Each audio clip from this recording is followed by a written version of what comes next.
Good afternoon, everyone, guys and gals. Welcome, welcome, welcome. So, anyway, guys, this is day two of this new challenge, my own challenge, challenging myself, and again with this, growing the $500 account. So, anyway, today, guys, I made two small trades. I'll get right into it. Two small trades. I was in and out this morning, and I actually have to leave out again as soon as I'm done with this video. It's like towards noon now. I got to get out of here before 1. So anyway, I was in and out this morning, so I didn't get to really catch all the setups that were out there. Um, you had CGIX, you had, let me see here, you had VVPR, you had a couple stocks that were gapping up and gave opportunity for anyone to make some money on them. But I only traded two stocks today, two trades, two stocks. Total gain $36 after commissions 16.98. So a base hit today, base hit day to day.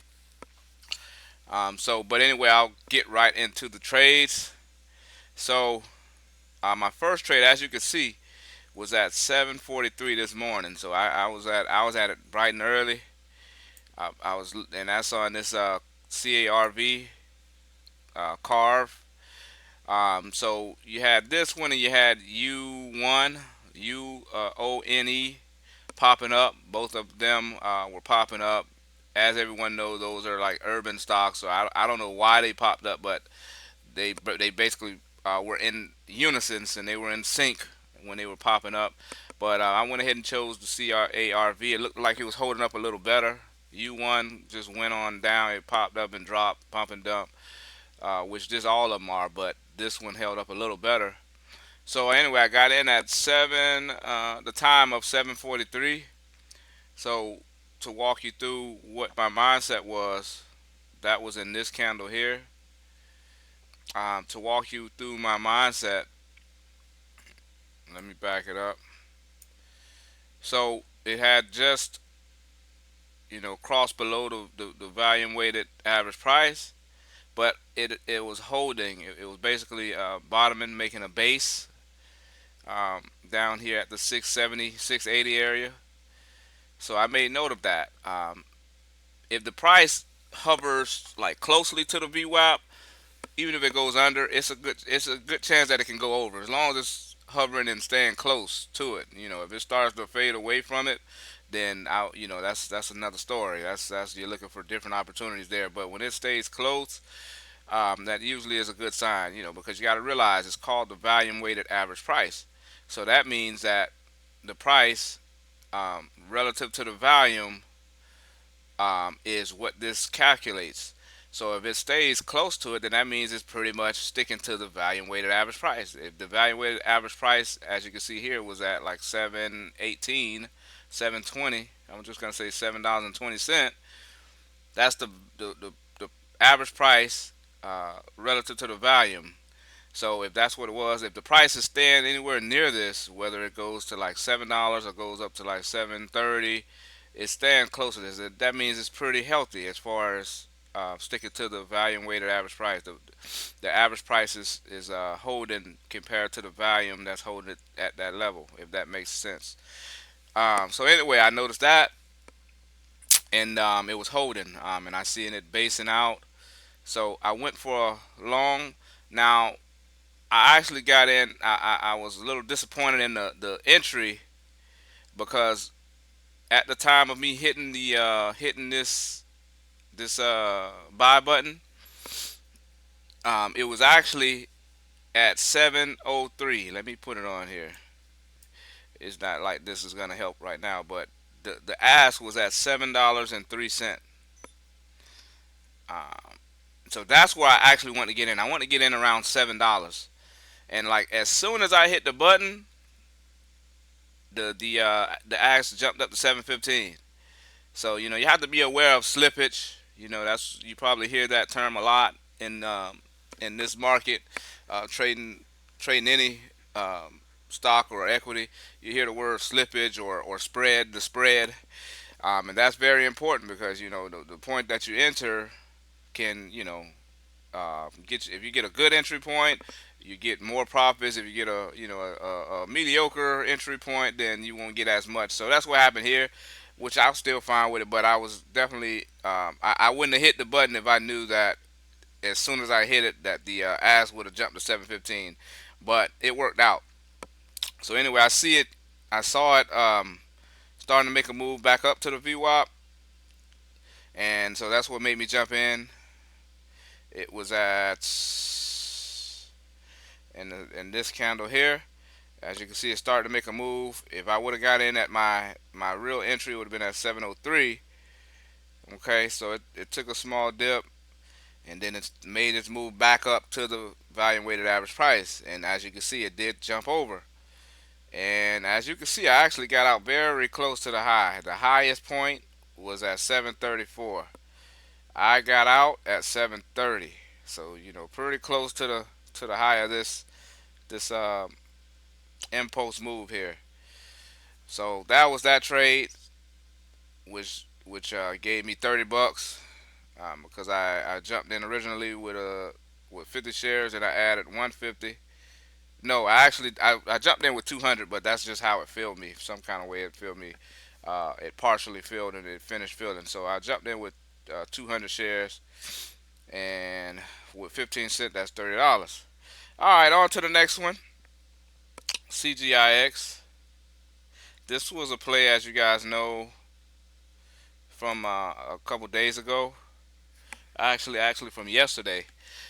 So I was just watching it. I saw a lot of stocks. Like I said, there's opportunity with VVPR. There's multiple opportunities today. So, but I just wasn't around long enough to really get them. So I just stuck with what I saw. So anyway, got in CGIX. It didn't work the way I wanted it, so I just jumped right back out. So that was a winner, but I mean I just really kind of consider it break even. Getting out before it takes money. I got in at 10:12 at 10 o'clock 10:12 a.m. When I say 10:12, I don't mean the price of 10:12. I mean the time of 10:12 a.m. Eastern.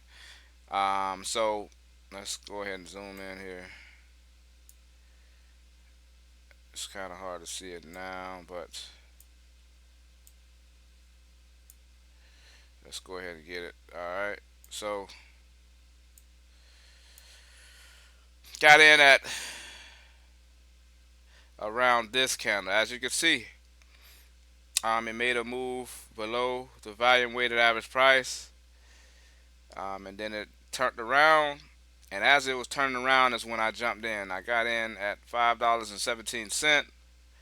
It did go over. It got up to 527. If I could have got out there, but I was actually anticipating a retracement up to this level, up to like the 550 area.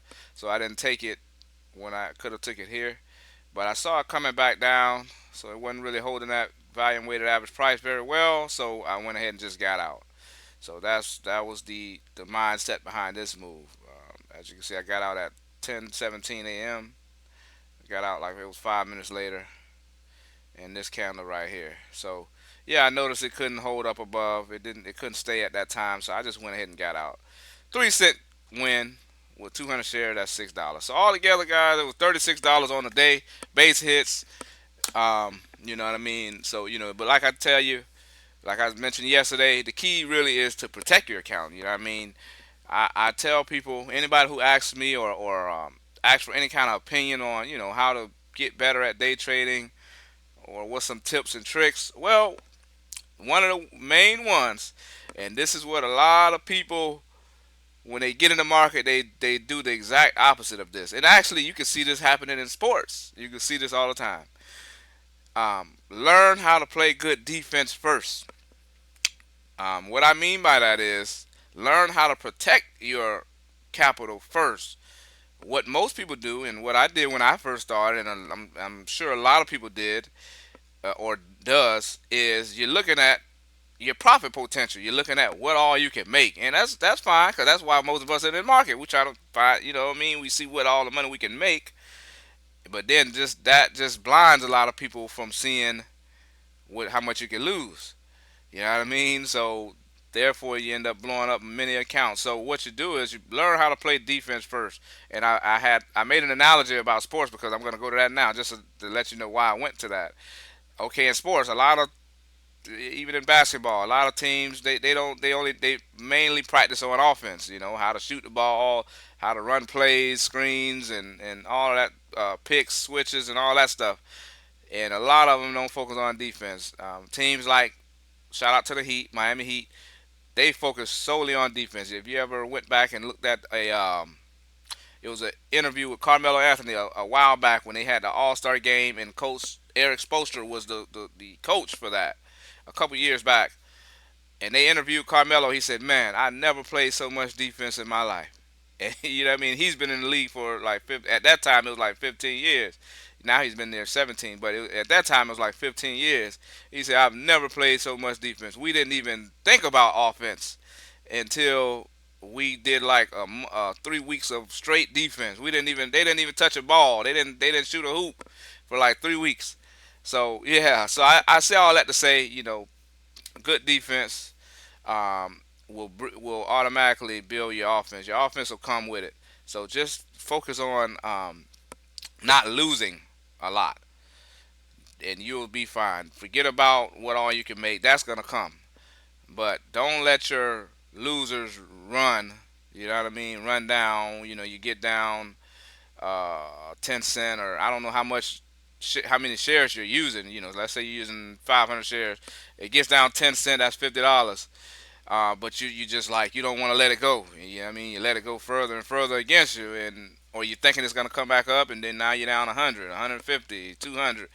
Yeah, I mean, so that's not good defense. Play good defense, get out that trade, and that way you can live to see another trade.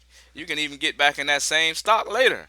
Yeah, I mean, or right away you can let it dip down and then get in again, and now you're in at a better spot, and you didn't lose so much. So anyway, that was just a quick lesson, just a quick tip. You know what I mean, for anybody who wants to know. But that's it for today, guys. I'll be back at it tomorrow, and we'll see what happens. We'll keep this thing going. We're gonna grow this thing tremendously, and you guys will get to see how small amount of money can turn into a whole lot. All right, see you guys tomorrow.